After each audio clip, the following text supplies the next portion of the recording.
Anybody read The Sacred Romance? Okay. The author says that our relationship with God is nothing short of a marriage. And when I read that, I thought, well, in that case, God and I need to go to marriage counseling because we are not getting along. He had been gone a lot. I knew he saw other people. And there was no point in arguing with him, really. I mean, because he's always going to be right. It's not really a marriage because I can't divorce the guy. Once you've had a profound experience of God's love, you can't go back and pretend it never happened. It's like the way Alcoholics Anonymous ruined drinking for me. It had been a horrible year for me. My father had died. My mother had a stroke. Then my acting career tanked in New York, so I ran back to LA to watch it die there. And this happened just as my 4 best friends in New York got their big acting breaks, including my friend Billy, who got cast in LA in a hit TV show by my high school sweetheart. Those 4 best friends got married at the same time that my boyfriend of 3 years and I broke up, which was the reason I had come back to New York, was to attend those parade of weddings. And as I stepped off the plane, a friend from church called. Let's just call her Martha. Martha figured she was going to come and be Jesus to me, comfort me in my heartbreak and coax me out where life was still being lived and take me on a stroll in Central Park. And as we strolled those miles of green, and I started to feel better.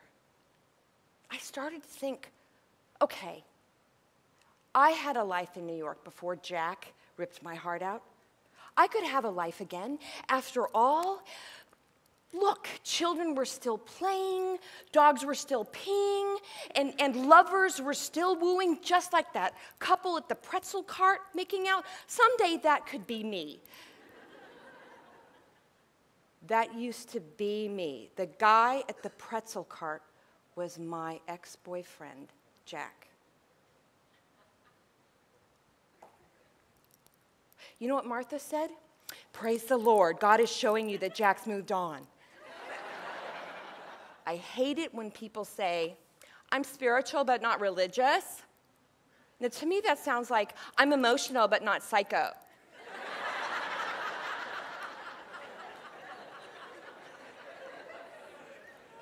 That's why I just say I'm Lutheran. It's jaunty, it's non-threatening. I was raised Lutheran, but as an adult, I have tried everything. Presbyterian, Episcopalian, rock and roll slackers for Jesus, actors for Yahweh. I've been washed in the blood, slain in the spirit, walked through the Bible, baptized twice. I've done outward cleansing and inner healing. I even went through a healing program for ex-gays, and I was never gay. If even pastors hurt me, or friends let me down, or entire denominations went Shiite on my ass, I could still believe that God was good. Until that moment in Central Park. I wondered, maybe God isn't good. Maybe he hates me. Or maybe he feels nothing at all for me or anyone. Maybe he isn't even personal. And if he's not personal, then my entire life, how I've wanted to do his will, how I saw the world, all of that had been a lie. But if this was a marriage, and I could get God into couples counseling with a third party and make him respond, so Lord, are you willing to show up? Whatever. You don't sound too enthusiastic. You know, Susan, I've got an entire universe to manage, and really having to stuff my ineffability down into this room so you can rag on me about your middle-class white girl's problems, you know, it's not Darfur. You need to get over it. Can I talk to Jesus, please? You don't want to hear a real response from a real God. You want me to give you what you want. I know the church is messed up. You know why? They're all like you. I exist to embellish your life. And when you don't get what you want, you complain. The church is controlling. It's too lax. It's too hip. It's not hip enough.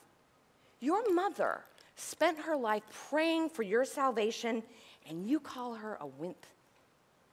And what about me? I'm your maker. I want to be the lover of your soul. I died for you.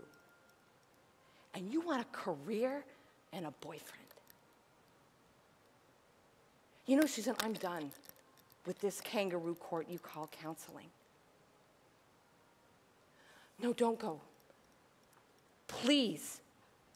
I want to make this work. No, Susan. You want to make it work for you. If you decide you want to know the real me, not some jackass you can blame or a wimpy Jesus you can manipulate, if you want to love the real me, for richer or poorer, for better or for worse, in sickness and health, in lonely or in love, which is how I have loved you, Susan. If you want to know me, then I'll be back. But not until then. Operator.